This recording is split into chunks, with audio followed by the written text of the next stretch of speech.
Jasmine's hands shook so hard the champagne glasses rattled on her tray. She stood frozen in the middle of the ballroom, her eyes locked on the emerald brooch pinned to the billionaire's chest. That pattern, those three flawed emeralds arranged in a trinity. The Celtic not her father had spent 6 months perfecting. The brooch he'd made for her grandmother's 50th wedding anniversary, the one that vanished the night he died. And now it sat on Alexander Whitmore's custom suit jacket like a trophy. Her chest tightened. The tray tilted in her grip. A champagne flute slipped. It shattered against the marble floor. The sound cut through the orchestra music. Heads turned. All those wealthy faces staring at her. At the mess. At the server who couldn't do her job right. But Jasmine couldn't look away from a brooch. From her father's final masterpiece. What happens when you see your dead father's creation on a billionaire's chest? What do you do when the proof of everything you lost is right there? When the man wearing it doesn't even know your name? Alexander Whitmore's cold eyes found her. His gaze moved from her face to the broken glass, then to his designer coat draped over the chair beside him. The coat he tossed there like it cost nothing, like everything cost nothing. His expression changed. His jaw tightened. "Excuse me." His voice carried across the ballroom. Loud, sharp, the kind of voice used to being heard. "Are you staring at my coat?" Jasmine blinked. Her mouth went dry. "No, sir. I wasn't security." He didn't even let her finish. He raised one hand, snapped his fingers like she was a problem to be solved. This woman was eyeing my belongings. Heat flooded her face.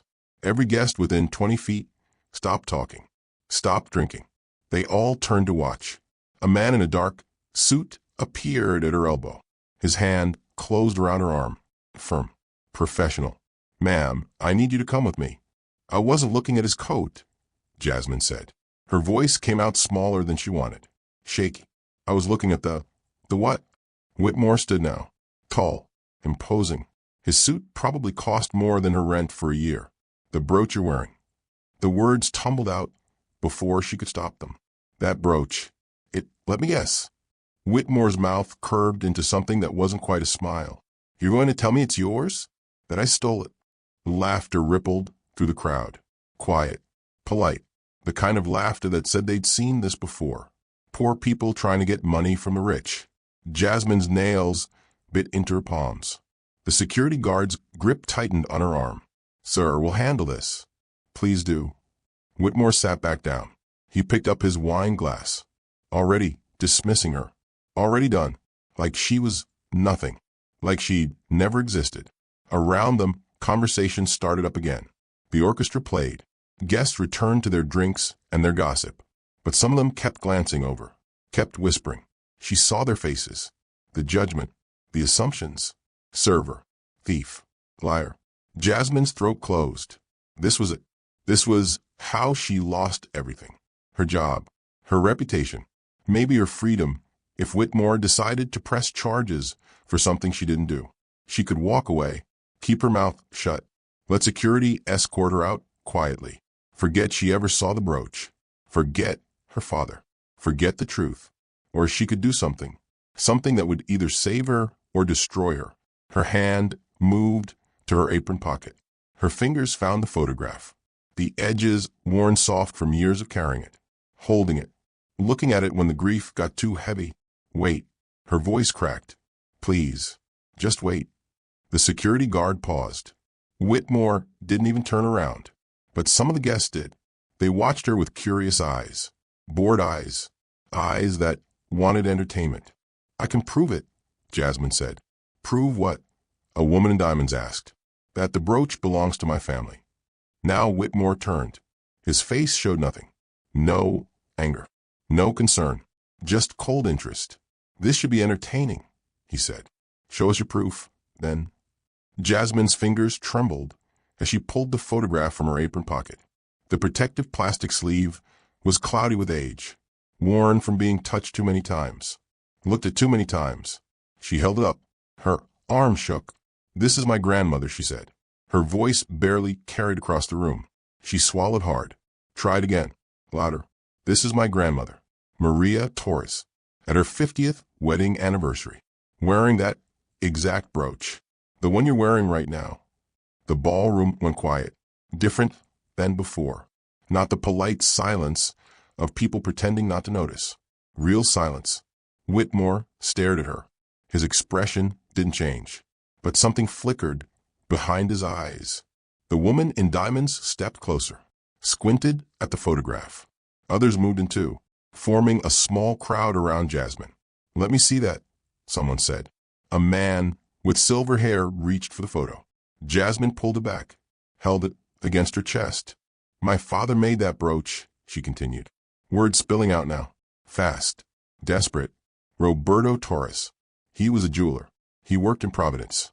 He spent 6 months designing it, getting the Celtic not pattern perfect, sourcing those 3 specific emeralds. They have flaws, little inclusions. He chose them on purpose, said they made the piece unique, one of a kind, impossible to replicate. Her throat tightened. Tears burned behind her eyes, but she blinked them away. "Not here. Not in front of these people. He gave it to my grandmother in 2010. She wore it every day until she died in 2015. Then my father kept it. He said it reminded him of her, of their family, of everything he'd built." She looked directly at Whitmore now, met his cold stare with her own. "It disappeared the night my father died. 7 years ago, in a car accident on Route 95. Someone broke into his workshop that same night, took his tools, his designs, and that brooch." Whitmore's jaw clenched. "That's quite a story." "It's not a story." Jasmine's voice broke. "It's a truth." The woman in diamonds pulled out her phone, aimed it at the photograph. The flash went off. Then another phone, another flash. More people pulling out devices, taking pictures of the picture, of the brooch on Whitmore's chest, of Jasmine standing there with her worn photograph and her server's uniform. "This is absurd," Whitmore said. But his voice had changed, lost some of its certainty. "I purchased this brooch legally, years ago, from an estate sale." "What estate sale?" The question came from a man with a press badge clipped to his jacket. "A journalist." "Which estate? When?" Whitmore's face darkened. "I don't owe you an explanation, but you do owe her one." The woman in diamonds was scrolling on her phone now, typing, because of what she's saying is true. She looked up, her eyes sharp, calculating. "If that brooch really was stolen from her father's workshop after he died, then you're wearing evidence of a crime." Murmurs spread through the crowd. Whispers. Excited. Curious. Scandalized. This was better than any entertainment they'd planned for the evening. Whitmore stood. His chair scraped against the marble. "This is ridiculous. Security, remove this woman immediately." "No." The silver-haired man stepped between them. "I want to see the brooch up close. If she's lying, it'll be obvious. But if she's telling the truth." He looked at Whitmore.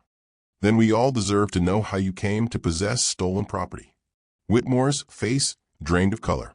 For the first time all night, he looked uncertain, looked caught. His hand moved for the brooch, touched it, like he'd forgotten it was there, like he'd forgotten where it came from. Jasmine was 7 years old, small enough to sit on the tall stool in her father's workshop without her feet touching the ground. She watched him bend over the workbench, his tools scattered around him, tiny hammers, pliers, files so small they looked like toys. The emeralds sat in a velvet tray, green and perfect, beautiful. "Why those ones, Papa?" she asked. Her father smiled, picked up one of the stones, held it to the light. "See this?" He pointed to a tiny mark inside the emerald, a shadow, a flaw. "Most jewelers throw these away. They want perfection, but I think the flaws make it special. They tell a story." He set the stone down, started shaping the platinum wire, his hand steady, patient. "Your grandmother's life wasn't perfect. She came here with nothing, worked 3 jobs, raised 5 kids, but she never complained, never gave up. These emeralds are like her, beautiful because of what they survived, not despite it." Jasmine didn't understand then, not really, but she watched him work, watched the brooch take shape over weeks, months. The Celtic knot symbolizing eternity, family, connection. The day he finished it, her grandmother cried. She wore it to church the next Sunday, wore it to every family gathering after that. It sat at her throat like it belonged there, like it had always been there. When she died, Jasmine's father put the brooch in a wooden box, kept it on his desk. Sometimes Jasmine found him holding it, just sitting there in the quiet, holding his mother's brooch and remembering. Then came the night of the accident. The police at their door, her mother screaming. The brooch disappeared that same night. Someone broke the workshop lock, took everything valuable, everything meaningful. And 7-year-old memories became all Jasmine had left. Now standing in the ballroom with security's hand on her arm, those memories felt both distant and immediate.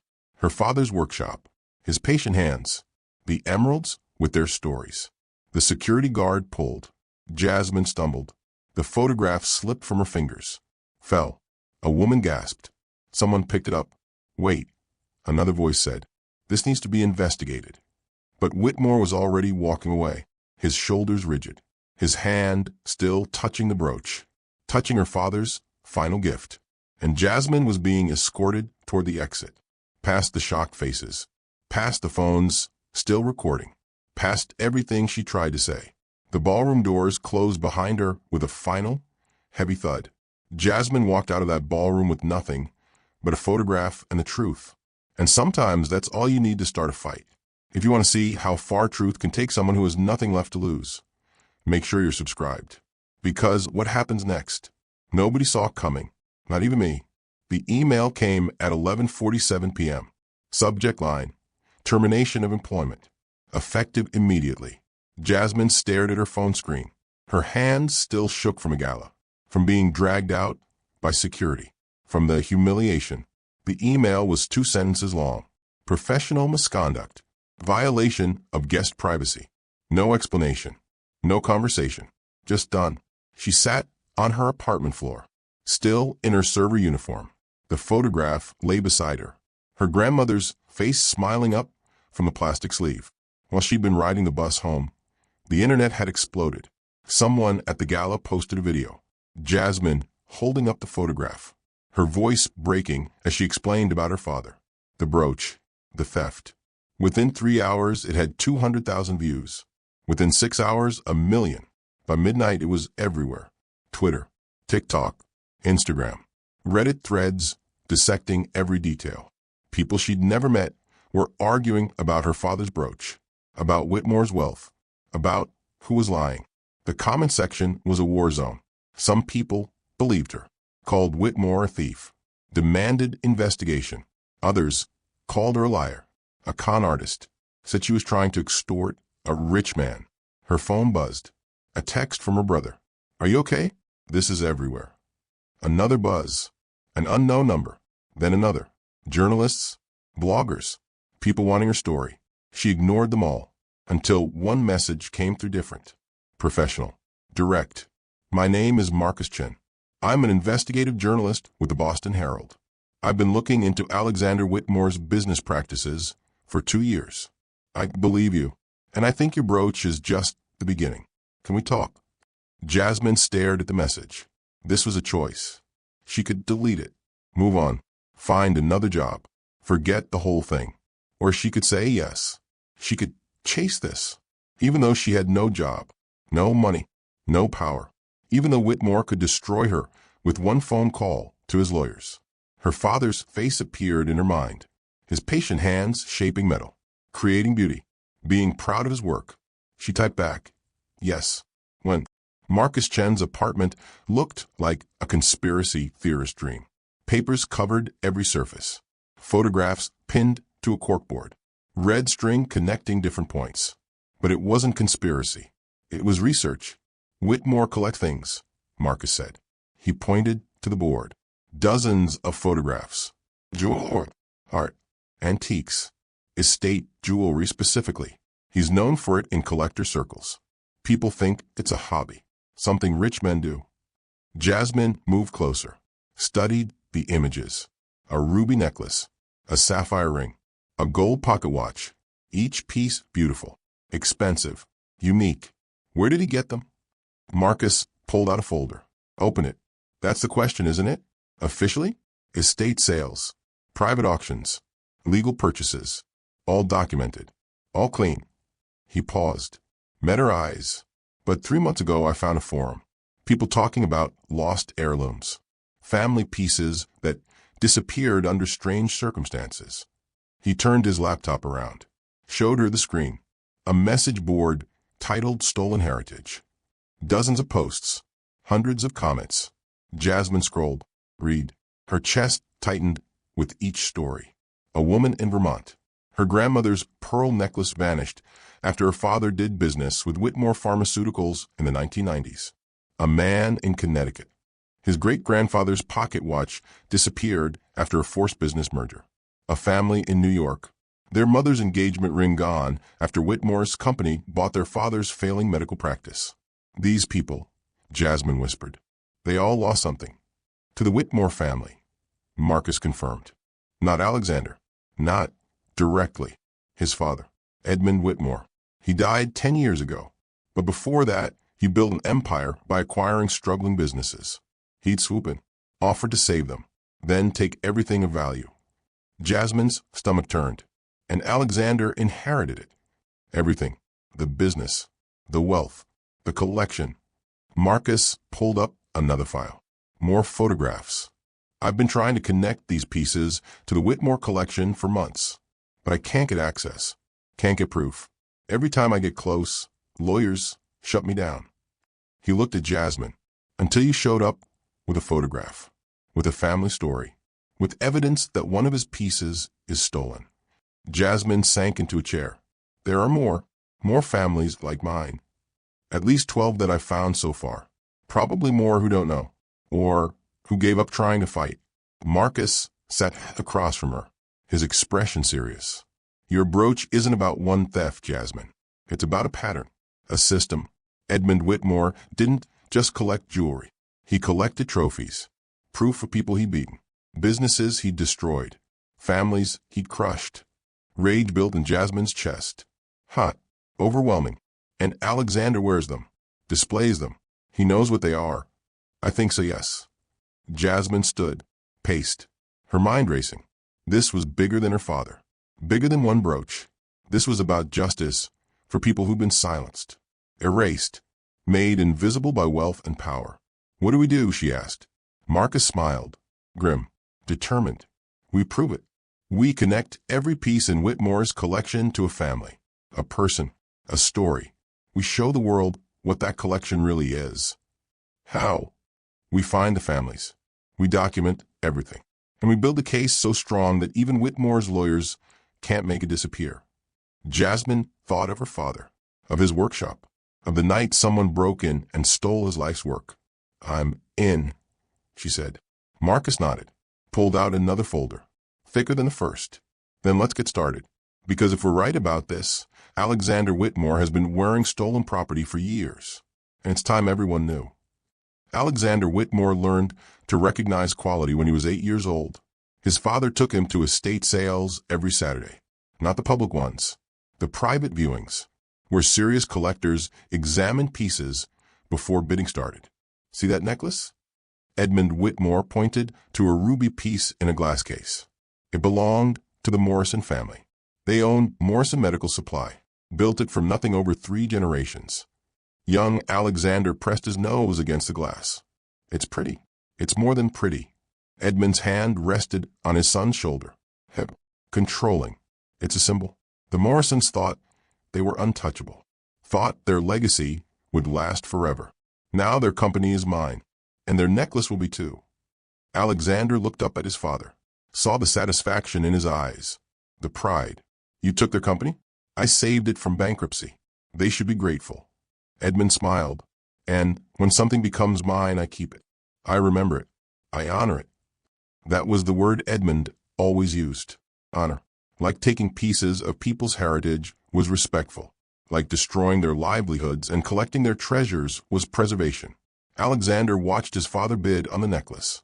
Watched him win. Watched him place it in a velvet box and carry it home like a prize. The collection grew every year.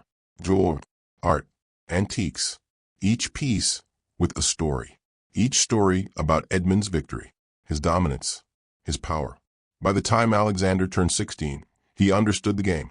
Business wasn't about products or services. It was about control, about taking what others built and making it yours, about leaving marks that lasted. Never forget who you beat, Edmund told him. Winners remember their victories. The collection reminds us. When Edmund died of a heart attack at 63, Alexander inherited everything. The pharmaceutical empire, the real estate, the offshore accounts, and the collection. Hundreds of pieces, each one carefully cataloged, each one representing a family brought low, a business absorbed, a legacy ended.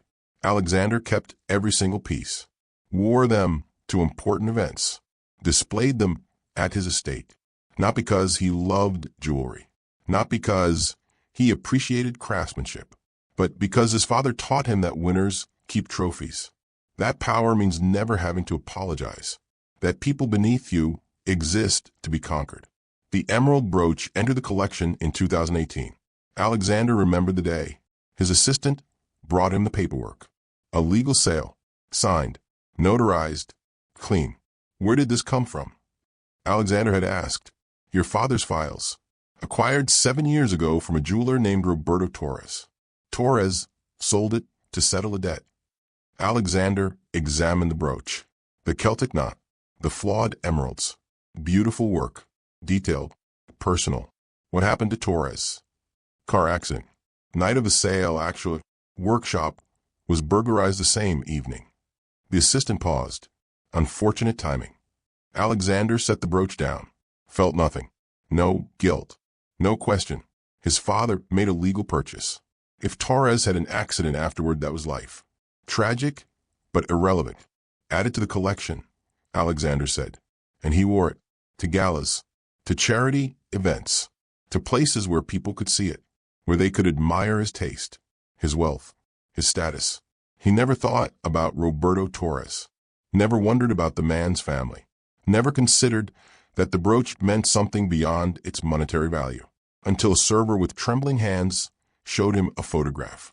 Until the internet started asking questions. Until his perfect legal collection became evidence of something darker.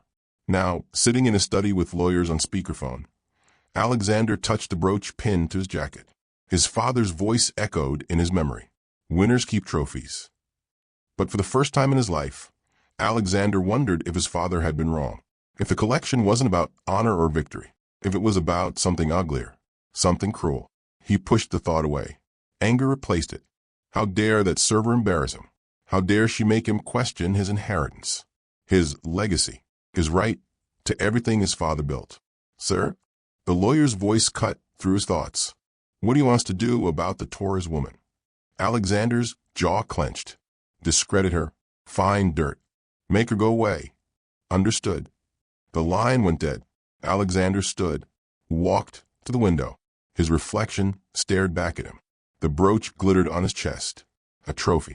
A symbol. A reminder. He'd won. His father had won. And winners didn't apologize. The lawyer's office smelled like expensive leather and old books.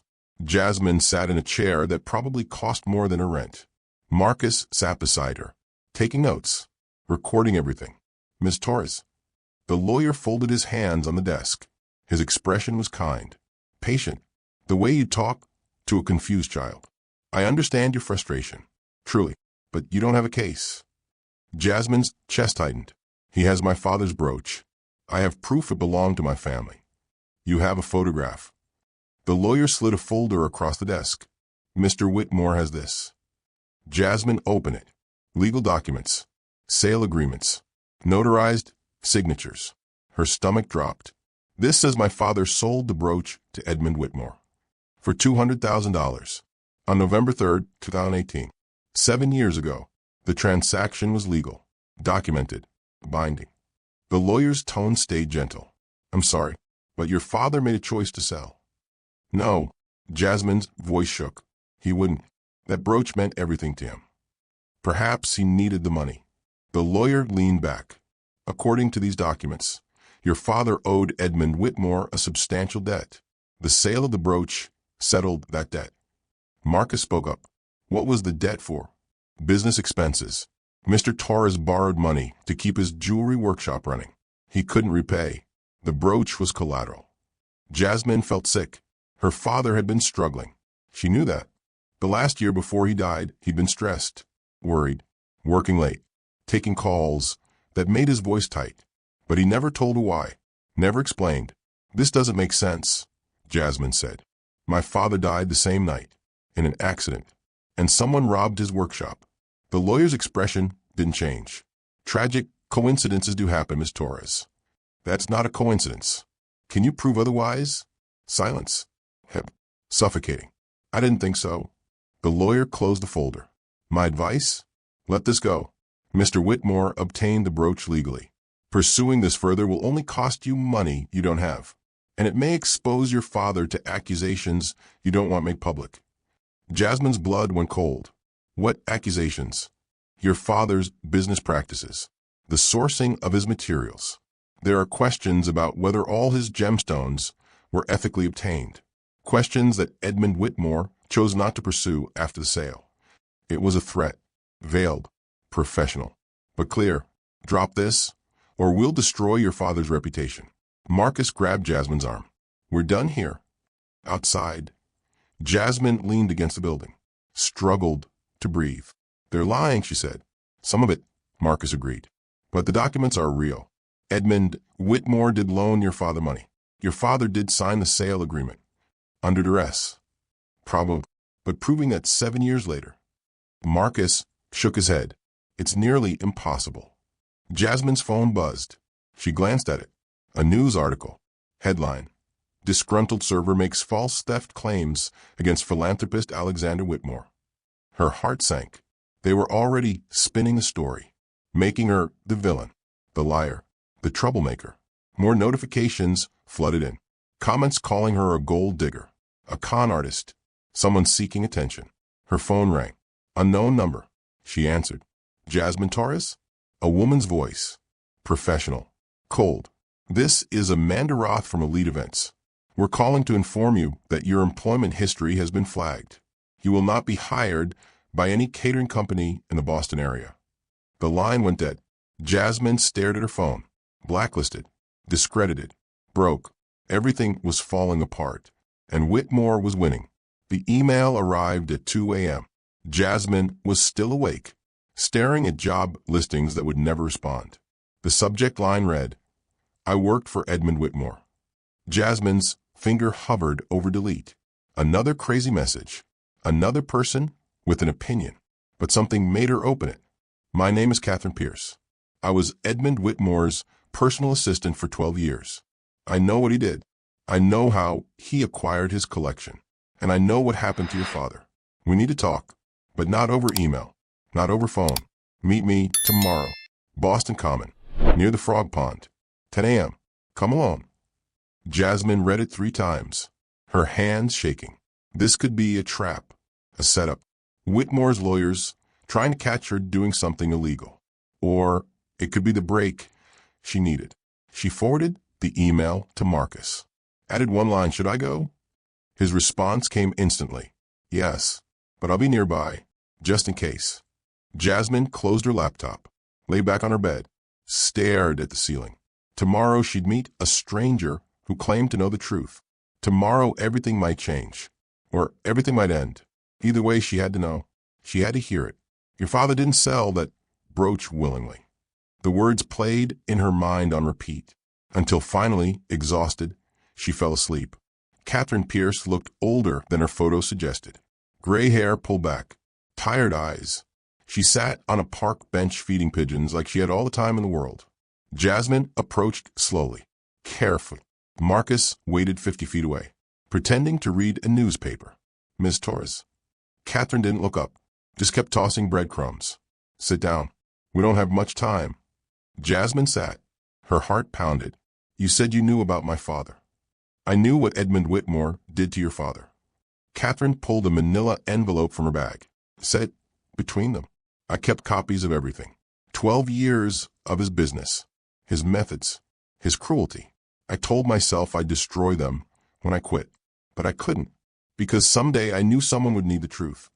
Jasmine stared at the envelope. "What's in there?" "Proof that your father didn't sell that brooch willingly. Proof that Edmund Whitmore Set him up. Destroyed him. Killed him. The word hung in the air. Killed. The accident wasn't an accident. Catherine finally looked at her. Her eyes were hard. Certain. But I can't prove that part. No one can. Edmund was too careful. Too connected. The police didn't ask questions. Rich men don't get investigated when poor men die conveniently. Jasmine's hands shook as she opened the envelope. Documents, emails, photographs. Her father's signature on loan agreements, on sale contracts, on letters begging for more time. Edmund targeted your father, Catherine said quietly. Roberto Torres had a reputation. Beautiful work, honest, respected in the jewelry community. But he was struggling financially. The recession hit small businesses hard. Your father borrowed money to keep his workshop running. Jasmine read faster. The loans started small, reasonable. Then they grew. Interest rates climbing. Terms changing. Edmund offered to help him, Catherine continued. Said he admired craftsmen. Wanted to support local artisans. Your father trusted him. The next document made Jasmine's stomach turn. An anonymous report claiming Roberto Torres was using conflict gemstones.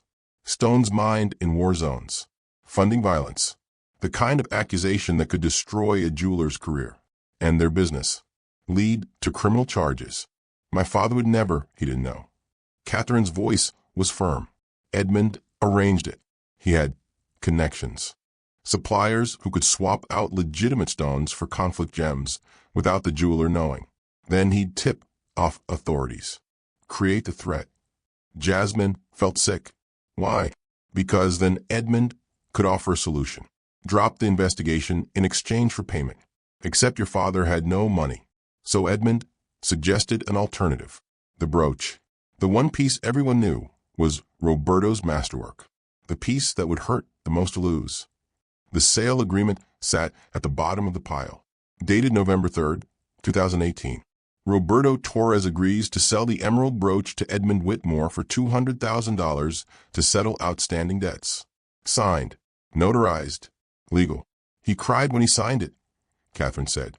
I was there. Edmund made me witness it. Your father's hands shook so badly he could barely hold a pen. He kept saying it was for his grandmother, that it meant everything.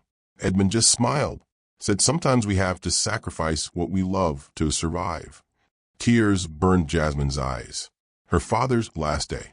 The day he lost his mother's brooch. The day someone he trusted stole it legally. That night, your father died in a car accident on Route 95, Catherine continued. His workshop was burglarized. All his tools, his designs, his remaining inventory, gone. Edmund had an alibi. Was at a charity dinner with 200 witnesses. But he had people who worked for him. People who didn't ask questions. People who made problems disappear. Catherine stood. I can't prove Edmund caused the accident, but I know he celebrated it.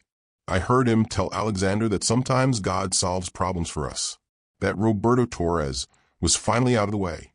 Jasmine stared at the documents, at her father's desperate signatures, at the proof that he'd been cornered, manipulated, destroyed. There's more, Catherine said. Turn to the last page. Jasmine did. Found a handwritten letter. Her father's writing. Addressed to her. Never sent. My dearest Jasmine, it began. If you're reading this, then something has happened to me. I need you to know the truth about the brooch, about the mistakes I made. I thought I was helping our family by borrowing money. Instead, I put us in danger. I trusted the wrong man, and now I'm paying the price. The brooch is gone. My reputation is threatened. But I need you to understand, I made choices. Great choices. Choices I'm not proud of.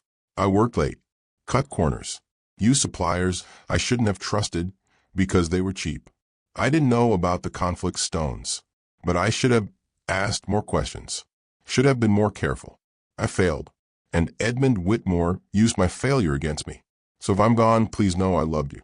I loved our family, and I'm sorry I wasn't strong enough to protect what mattered most. The letter ended there, unfinished. Written the day he died. Jasmine couldn't breathe, couldn't think. Her father wasn't perfect. He'd made mistakes, taken risks, trusted the wrong people. But he'd been trying to survive, trying to provide. And Edmund Whitmore had turned those imperfections into weapons. "Why are you giving this to me?" Jasmine whispered. Catherine looked toward the pond. "Because Edmund is dead, but Alexander isn't.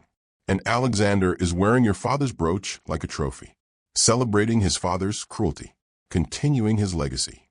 She turned back to Jasmine. "And because you're not the only one. There are others, other families, other victims, if you're brave enough to find them."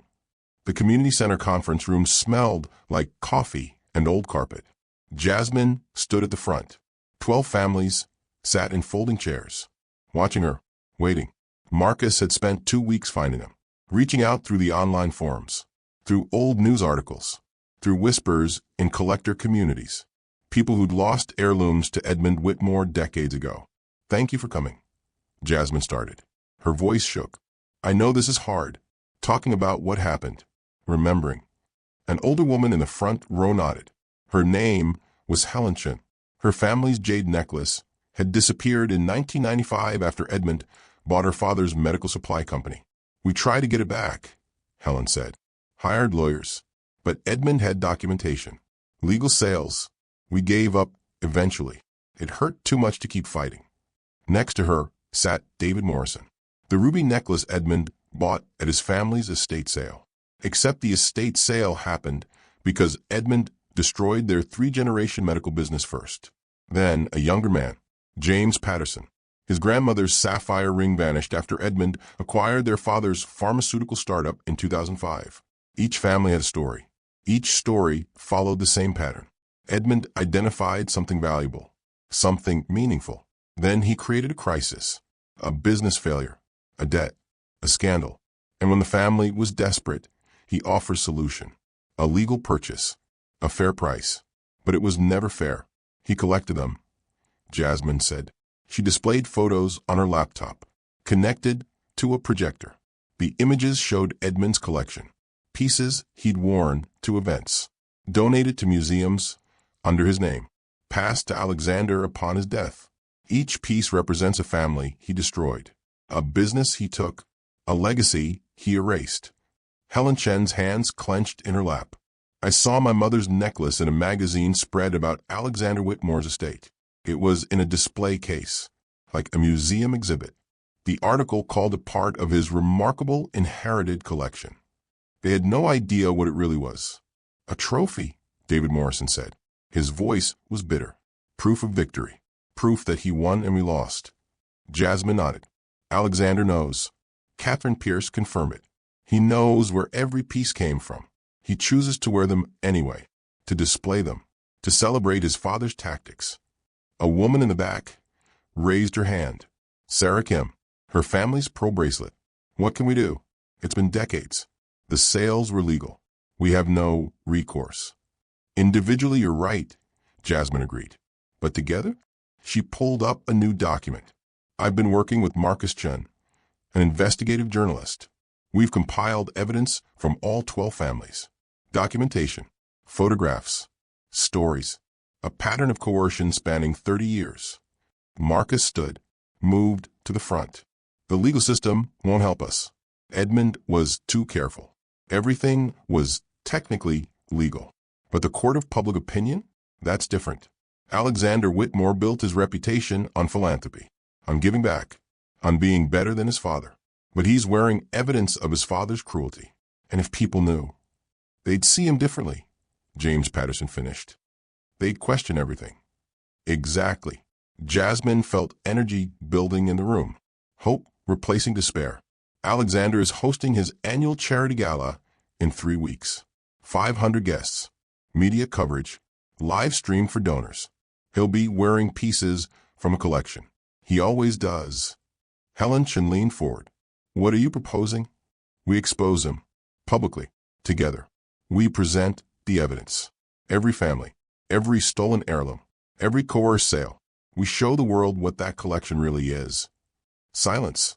Heavy. Uncertain. Then David Morrison spoke. "I'm in. My father died ashamed that he lost our family business, lost our heritage. I want people to know it wasn't his fault, that he was targeted, destroyed intentionally." "Me too," Sarah Kim said. My grandmother blamed herself for losing the bracelet. Died thinking she'd failed our family. I want her memory honored. One by one, the families agreed. 12 victims becoming 12 witnesses. 12 isolated stories becoming one undeniable pattern. This won't get your heirlooms back, Jasmine warned. The sales were legal. We can't reclaim the pieces. I don't want the necklace, Helen said. Her voice was strong now. Clear. I want the truth. I want people to know what Edmund Whitmore really was. What Alexander Whitmore really is. I want our family stories told. Jasmine looked at the faces around the room. Different ages. Different backgrounds. Connected by Edmund's cruelty. United by their children's and grandchildren's determination. Then let's tell them, she said. 12 families. 12 stolen heirlooms. One billionaire who thought he was untouchable. If you're feeling what I'm feeling right now, that mix of anger and hope, drop comment below. Tell me, would you have stayed silent or would you have fought back? And if you're invested in seeing these families get justice, subscribe and hit that like button. Because what they're about to do at that gala is going to change everything. Marcus dropped the folder on Jasmine's kitchen table. Found it. Whitmore's weakness. Jasmine opened the file. News articles. Financial reports. Internal memos from Whitmore Pharmaceuticals. He's not just rich, Marcus explained. He's politically connected. His pharmaceutical company has contracts with state healthcare systems, federal research grants, international distribution agreements. Everything depends on his reputation. Jasmine scanned the articles. Alexander Whitmore photographed with senators, with governors, accepting humanitarian awards, giving speeches about corporate responsibility. He spent 20 years building this image, Marcus continued. The good billionaire, the one who gives back, who cares about people. It's his armor, his protection. Protection from what? From scrutiny. Marcus pulled out another document. Whitmore Pharmaceuticals raised insulin prices 300% last year. They're under investigation for price gouging, for putting profits over patients. But Alexander keeps deflecting by pointing to his charity work, his donations, his father's legacy of supporting communities. Jasmine felt something click into place. If we expose the collection, we destroy the narrative. We show that his father's legacy was built on destroying communities. And Alexander not only knew, he celebrated it, wore the evidence, made it part of his identity. The next article made Jasmine's chest tighten. A profile piece about Alexander's upcoming Senate run, announced just last month. He's running for office? Marcus nodded. Massachusetts Senate seat. Opens next year. He's positioning himself as a businessman who cares. Someone who'll fight for working families. The irony is sickening. Jasmine stared at Alexander's photo. His practice smile. His expensive suit. The emerald brooch barely visible on his lapel in the image. Her father's brooch. We can stop him, she said. If we go public at the gala, if we show everyone what that collection really represents, his political career is over before it starts. Marcus sat down, his expression serious. We can. But Jasmine, you need to understand what that means. Whitmore will fight back.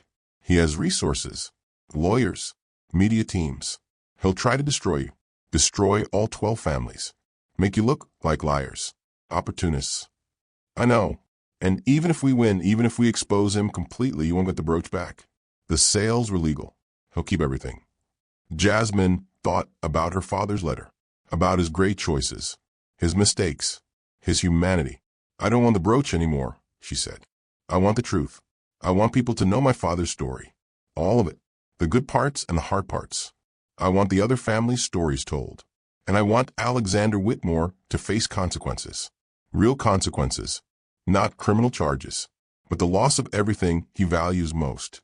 His reputation, his political future, his armor. Marcus studied her. There's another option. Whitmore's lawyers reached out yesterday. They're offering a settlement. $1 million. Plus NDAs for all 12 families. You walk away rich. He keeps the collection. Everyone stays quiet. Jasmine's breath caught. $1 million. Enough to pay off debts. Help her brother. Start over. He's scared, Marcus said. He knows what we have. He knows we can hurt him. So he's offering money to make the problem disappear. like his father did. Jasmine looked at the photograph on her fridge. Her grandmother wearing the brooch, smiling, surrounded by family. Happy. My father spent his last day signing away something precious to protect himself, to survive. He had no choice. She looked at Marcus. I do, and I'm choosing different. No settlement, no silence. We expose him. We tell the truth, whatever costs. The 12 families gathered one final time. Jasmine stood at the front with Marcus. A legal aid attorney named Rachel Santos sat at the table. Boxes of evidence surrounded them. The gala is in 4 days, Jasmine said. We have one shot at this. One moment to tell our stories before Whitmore's lawyers shut us down. So we need to be perfect. Marcus pulled up the gala layout on the projector. Alexander will give a speech at 8 p.m.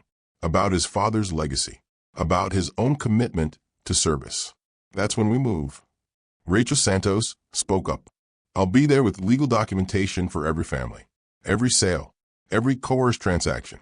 If Whitmore's team tries to claim defamation, we have proof of truth. Truth is an absolute defense. Helen Chen raised her hand. How do we get in?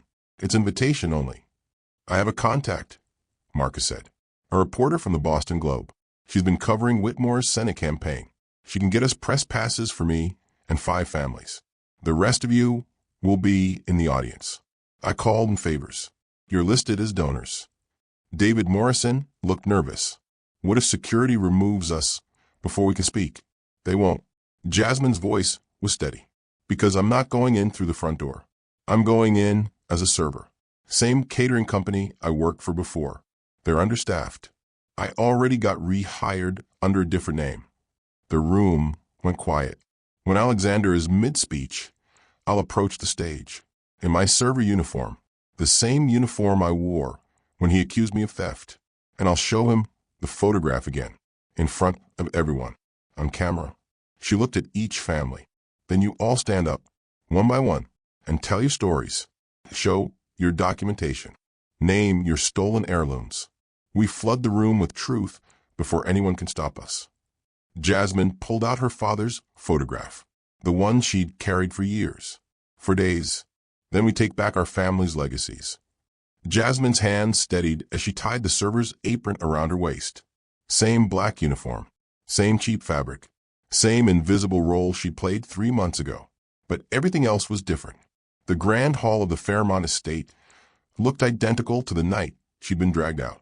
Crystal chandeliers, marble floors, 500 guests in designer gowns and tailored suits. But this time, Jasmine knew what she was walking into. This time, she wasn't alone. Marcus sat in the 3rd row, press credentials clipped to his jacket, camera ready. Rachel Santos, the legal aid attorney, sat 2 rows behind him, briefcase filled with documentation, notarized statements, proof of everything. Scattered throughout the ballroom were the 12 families. Helen Chun in a simple black dress, David Morrison in his father's old suit, Sarah Kim with her daughter beside her, James Patterson, the others, all of them holding photographs of their stolen heirlooms, all of them waiting.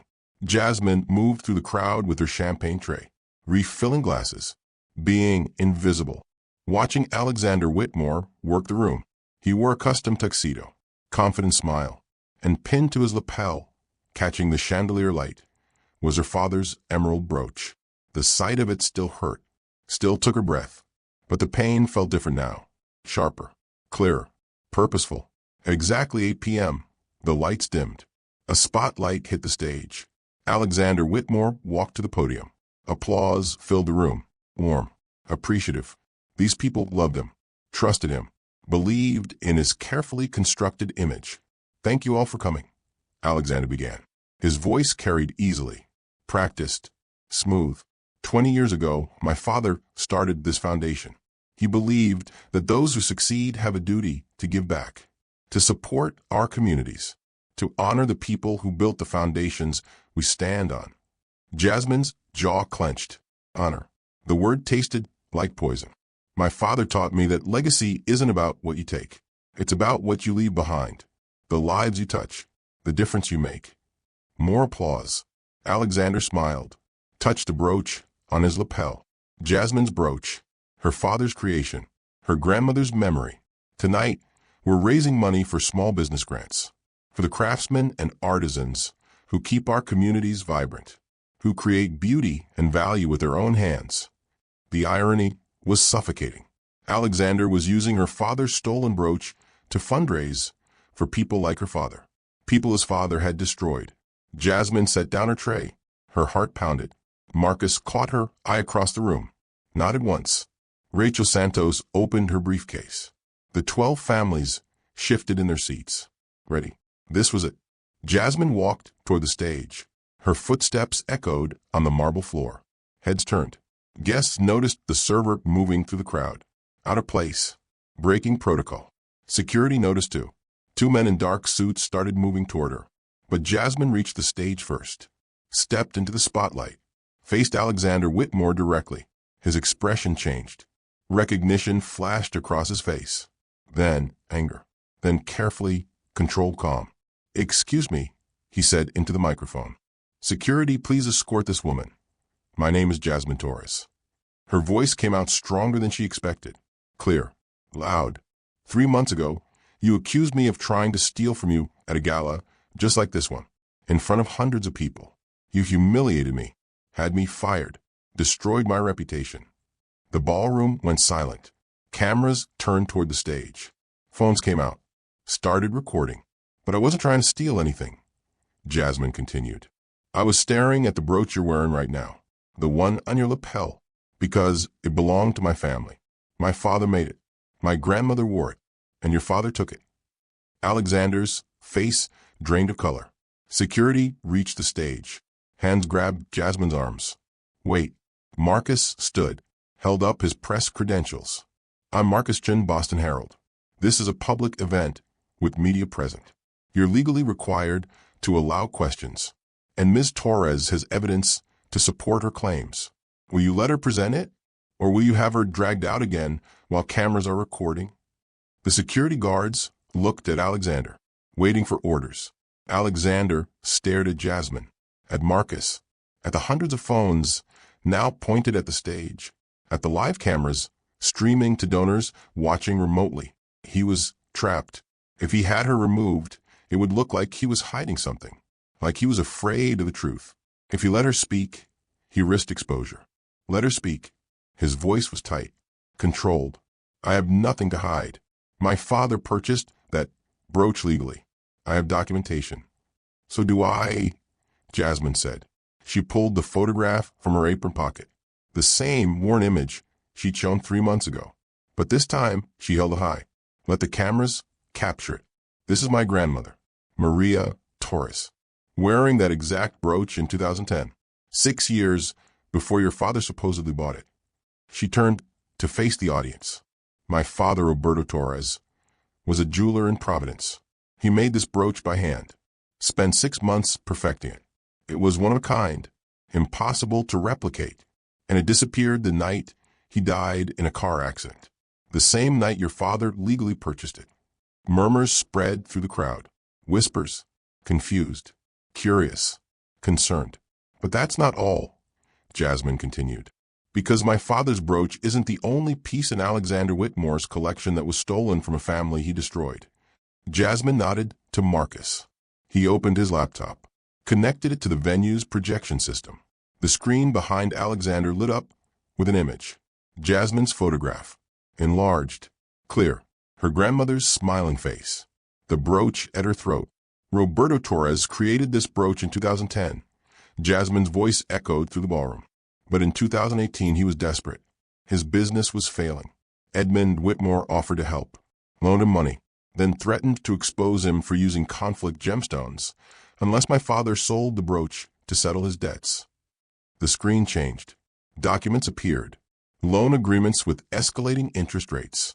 Anonymous reports accusing Roberto of unethical sourcing. The coerced sale contract. All of it time-stamped, verified, real. My father signed that sale agreement the day he died. Hours later, someone broke into his workshop, stole everything of value, and Roberto Torres died in a car accident that was never properly investigated. Gasps rippled through the crowd. Alexander's hands gripped the podium, his knuckles white. "This is slander," he started. Your father did the same thing to 11 other families." Helen Chin stood. Her voice was steady, strong. "I'm Helen Chin. Edmund Whitmore destroyed my father's medical supply company in 1995. Then he bought our family's jade necklace at our estate sale. This estate sale that only happened because he bankrupted us." The screen changed again. Helen's family photograph appeared. Her mother wearing the jade necklace, smiling, proud. Next to it, a recent photo from a magazine spread about Alexander's collection. The same necklace in a display case. David Morrison stood next. "David Morrison, my family's ruby necklace. Edmund Whitmore took our 3-generation medical business. Then he took the necklace my great-grandmother brought from Ireland. It's in your collection now. You wore it to Gala last month." One by one the family stood. Sarah Kim, James Patterson, 9 others, each one telling their story, each one showing photographs, documentation, proof. The screen filled with images. 12 heirlooms, 12 families, 12 stories of manipulation, coercion, and legal theft. Edmund Whitmore didn't collect jewelry, Marcus said. He stood out too, voice loud, clear. He collected trophies, proof of families he'd destroyed, businesses he'd stolen, legacies he'd ended. And Alexander Whitmore inherited that collection knowing exactly what it represented. The ballroom erupted, voices raised, questions shouted, cameras pushed forward. Media crews rushed the stage. Alexander stepped back from the podium, his carefully composed expression cracking. "I purchased these pieces legally," he said. His voice wavered. "My father documented everything. I have receipts, provenance, legal ownership." "Legal isn't the same as right," Jasmine said. She moved closer to him, close enough to see the brooch clearly. Her father's work, the flawed emeralds he'd chosen with such care. "You knew where these pieces came from. Catherine Pierce told me, your father's assistant. She kept records. She heard Edmund brag about his collection, about the families he'd beaten. And she heard you years later, talking about continuing his legacy." Rachel Santos stood, held up her briefcase. "I have signed statements from 12 families, documentation of Edmund Whitmore's coercion tactics, proof of systematic exploitation spanning 30 years, and evidence that Alexander Whitmore was aware of his father's methods when he inherited the collection." A woman in the front row stood. Jasmine recognized her. Senator Walsh, known for consumer protection legislation. "Mr. Whitmore, is this true? You knew these items were obtained through coercion." Alexander's mouth opened, closed. His lawyer pushed through the crowd, whispered urgently in his ear. But it was too late. The damage was done. Social media had already exploded. Hashtags trending. Hashtag Whitmore collection. Hashtag stolen legacies. Hashtag trophies of greed. The live stream chat filled with comments. Thousands of people watching, sharing, reacting in real time. A reporter from the Globe shouted a question. "Mr. Whitmore, you're running for Senate on a platform of supporting working families. How do you reconcile that with wearing jewelry stolen from working families?" Another reporter. "Will you return the heirlooms to their rightful families? Are you withdrawing from the Senate race? Did you know about your father's tactics?" The questions came faster than Alexander could answer. His face was pale. Sweat beaded on his forehead. The image of control shattered completely. Helen Chin walked to the stage, stood beside Jasmine. Then David Morrison, Sarah Kim, James Patterson, all 12 families, standing together, facing Alexander Whitmore with the proof of his father's cruelty and his own complicity. "You can keep the jewelry," Jasmine said. Her voice cut through the chaos. "The sales were legal. We know that. But we want the truth told. We want our family's stories acknowledged. We want the world to know that your collection isn't about honoring craftsmanship. It's about celebrating destruction." She pointed to the brooch on his lapel. "That brooch represents my father's talent, his love for his family, his legacy. You've been wearing it like a trophy, like proof that your father won and mine lost. But you're wrong." Jasmine looked directly into the cameras, into the live stream. "My father's legacy isn't that brooch. It's the truth. It's justice. It's standing here with 11 other families and refusing to stay silent anymore. The ballroom erupted in applause, not for Alexander, for Jasmine, for the families, for the truth finally being told. 3 weeks later, Jasmine sat in Rachel Santos's office, reading news articles on a tablet. Whitmore Pharmaceuticals board votes to remove Alexander Whitmore as CEO. Senate campaign suspended indefinitely amid collection scandal. 12 families file civil suit seeking recognition, not monetary damages. Rachel set down her coffee. He won't face criminal charges. Everything was technically legal. Edmund documented the sales meticulously. Jasmine nodded. She'd expected that. But he's lost everything else. His board positions, his philanthropic appointments. 3 universities revoked his honorary degrees. The foundation bearing his father's name is being investigated.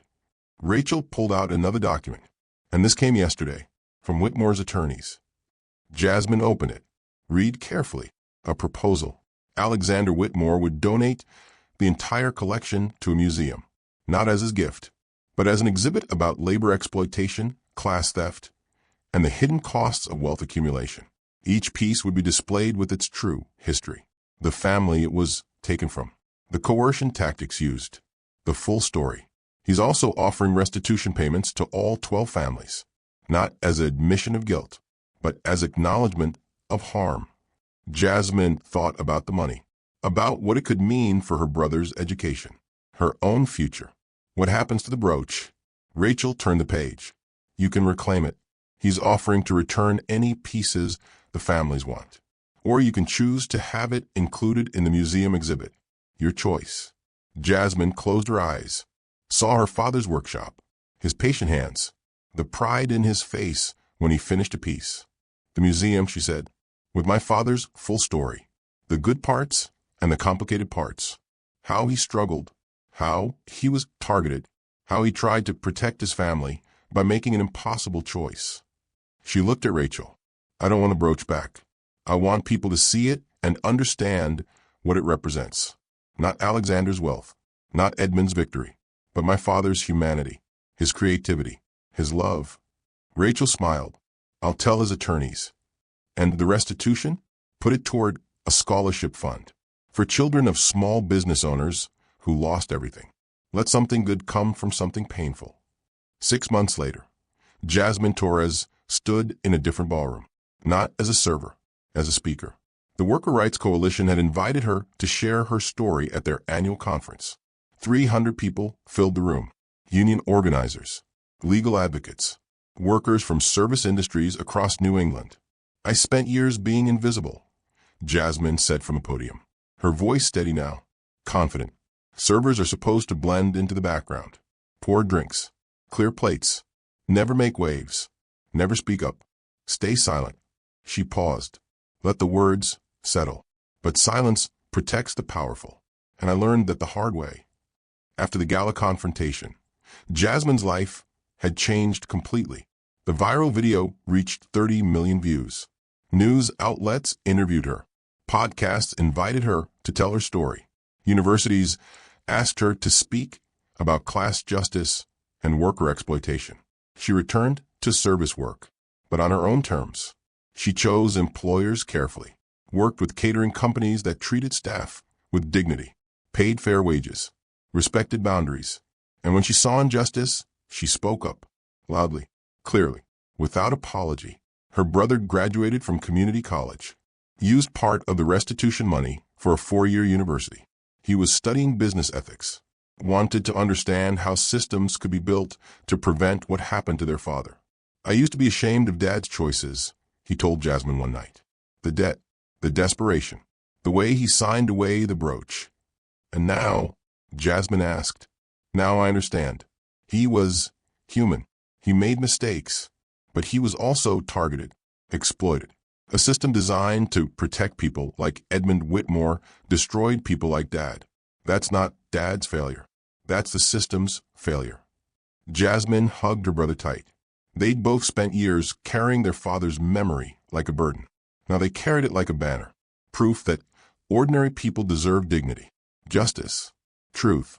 The speaking invitations kept coming. Workers' rights organizations, labor unions, community groups.